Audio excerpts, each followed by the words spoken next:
This is a Rolex, but it's kind of black and shiny. You can't go wrong with a Rolex. You can't go wrong with a Rolex, and that's correct. This is the green money Rolex. Stop! Sorry. When Iron Man goes to war, it's not with aliens, it's with Rolex. In a twist more explosive than any Marvel plot, Robert Downey Jr. didn't just wear a luxury timepiece. He exposed it. The man who made Tony Stark a symbol of precision and elegance has now taken that same obsession with detail to court, suing Rolex for $90 million. Why?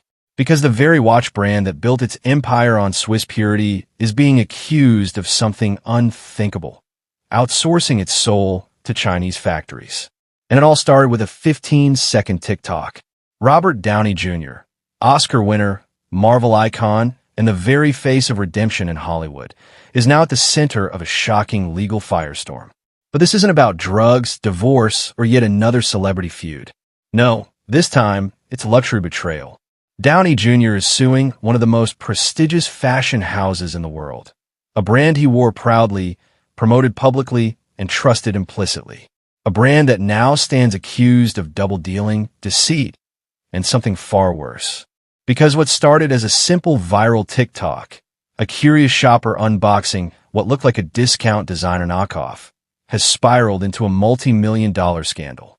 A scandal that could dismantle the illusion of luxury itself and expose how even Hollywood's elite can be fooled. You're not ready for this one. It started innocently enough, a 15-second TikTok from a factory worker in Guangdong, China. She was filming her routine on the assembly line, smiling, dancing, giving that classic behind-the-scenes look at her day job. But what caught the internet's eye wasn't her moves.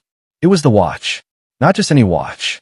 A model that looked identical to a limited edition timepiece worn by Robert Downey Jr. at last year's Venice Film Festival. Same bezel, same crown, same engraved caseback. A watch that retailed for over $40,000 and was supposedly Swiss-made.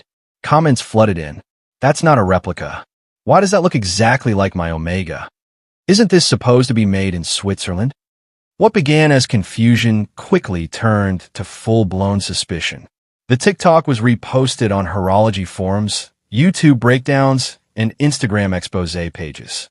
Watch experts began dissecting every frame, zooming in on tool types, production layouts, even the workers' gloves. And that's when things got dark. The serial number on the case? It matched a photo from Downey's own GQ feature. Something wasn't adding up. As the TikTok spread like wildfire, fans couldn't ignore one glaring detail. The watch in the video looked exactly like one from Robert Downey Jr.'s private collection. Not a random flex. This man is a known watch obsessive. From vintage Rolexes to bespoke pieces made just for him, his collection has been profiled by Esquire, GQ, and auction houses alike. So the tagging began. At Robert Downey Jr., isn't this yours? Did they clone your watch? You got duped, bro. But for Downey, this wasn't a meme moment.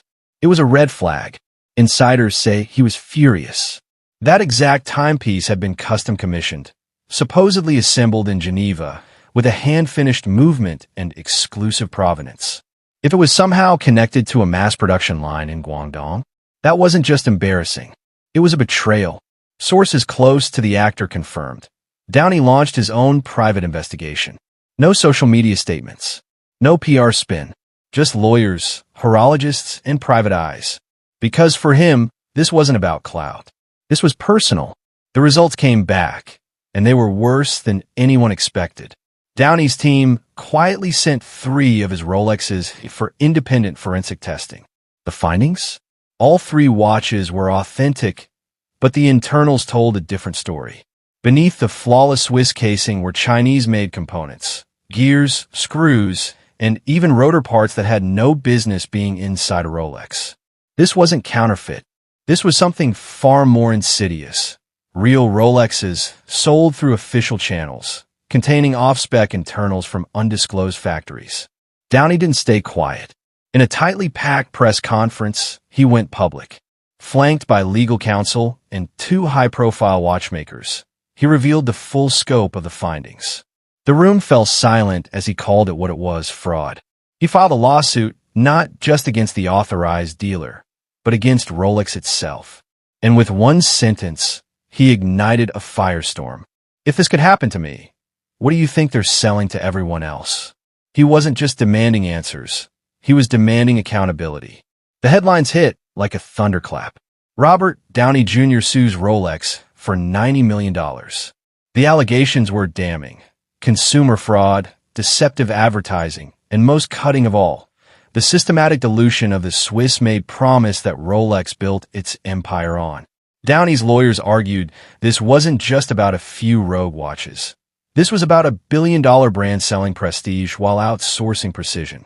It wasn't just misleading. It was betrayal, wrapped in stainless steel and sapphire crystal. Behind the scenes, chaos. Celebrity collectors, A-listers with vaults of luxury timepieces, began quietly reaching out to their handlers. Some demanded audits. Others tried to offload watches before the storm hit resale markets. But only one man stepped forward publicly. Not for headlines. Not for clout. For every customer who saved, waited, and believed in the dream Rolex sold them. Downey was now their voice. The trial opens, and it's a circus. Cameras swarm the courthouse. Commentators stream live reactions. Reddit threads explode by the second. This isn't just a lawsuit.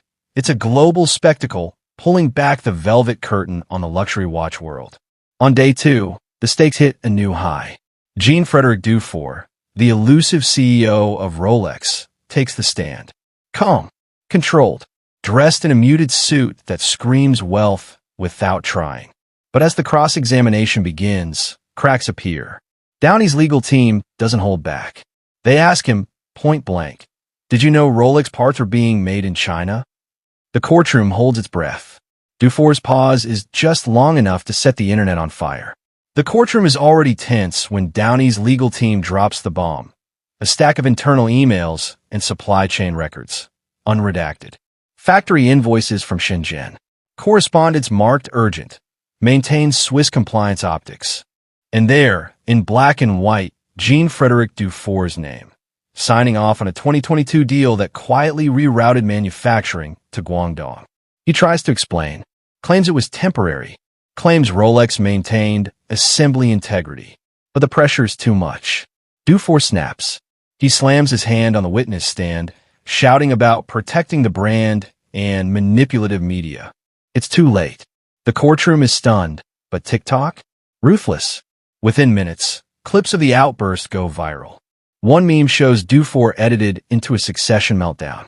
Another dubs him over with Beyoncé's "You Won't Break My Soul." The CEO of Rolex, once untouchable, is now a punchline. Once the seal breaks, the flood begins. Independent labs step in, commissioned by both media outlets and furious collectors. And the results? Devastating. Inside what should be $50,000 Swiss-made timepieces, experts find components sourced from Thailand, China, and Malaysia. Balance wheels, mainsprings, even clasps. None of them traceable to Geneva. Then comes the smoking gun, a forensic supply chain flowchart, leaked by a whistleblower inside the logistics firm Rolex contracted. It maps everything, from raw steel in Guangzhou to final inspections in Bienne. A global relay of outsourced assembly, all while Rolex printed Swiss-made on the dial. The illusion of purity? Shattered. Then came the bombshell nobody saw coming. A former Rolex engineer, whose identity was protected under EU whistleblower laws, testified in a closed-door deposition. But the transcript leaked within hours, and it read like a manifesto. He didn't just confirm what everyone suspected. He laid it bare. The outsourcing wasn't a mistake. It was policy. For over a decade, Rolex had quietly shifted critical component production to factories across Asia. The directive came from the top, and it was always cloaked in legalese and strategic ambiguity. According to the engineer, they used a series of European Union loopholes to keep the Swiss-made label technically legal, specifically the 60% rule. As long as final assembly and a portion of the value originated in Switzerland, the label stuck. But in reality, movements were being partially constructed in Shenzhen, polished in Bangkok, tested in Malaysia, and then boxed and blessed in Geneva. He ended with a damning line. "We build a watch to pass customs, not to honor tradition." That line went viral. And overnight, Swiss-made didn't feel like a badge of honor anymore. It felt like a punchline. By the end of the week, Rolex wasn't just trending, it was tanking. Not financially, yet but culturally. On Gen Z TikTok, Rolex went from status symbol to satire. Influencers unboxed their luxury timepieces with captions like, "Made in China, priced in delusion." Stitch after stitch mocked the brand's century-old mystique with soundtracks like Material Girl and captions like Swiss-ish made. Public trust? Gone. It wasn't just watch collectors or Reddit horology geeks who felt betrayed. It was every buyer who thought they were investing in legacy, not logistics. Luxury wasn't supposed to have a supply chain that looked like drop shipping. And in the middle of it all stood Robert Downey Jr., not doing press junkets, not dropping merch, just quietly and firmly pushing a lawsuit that had become a movement. This wasn't clout chasing. This was legacy repair. For him, and maybe for the industry. He released a statement that echoed across every news outlet. Luxury should mean integrity, not illusion. If we can't trust what's on our wrist, what can we trust? And that's the real twist. Downey isn't just suing Rolex. He's rewriting what luxury means in the age of receipts, screenshots, and factory leaks. Because the new generation doesn't worship status, they audit it.